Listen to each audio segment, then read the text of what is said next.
នេះគឺទេសភាពទន្លេសេកុងនៅខែ2ថ្ងៃទី14 កុម្ភៈ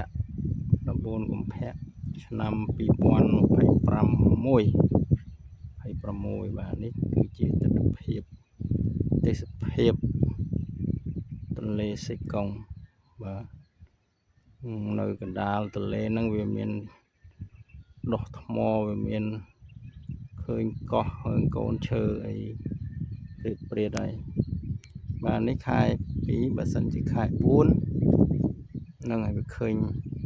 កាន់តែច្រើនទឹកកាន់តែតិចបាទនេះជាទេសភាព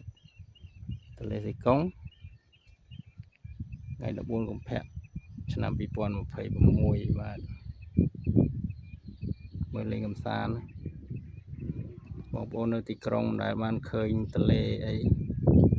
មកចង់មកលេងចង់មកមើលអីមកនេះទន្លេសេកុងទឹកត្រែងចេះ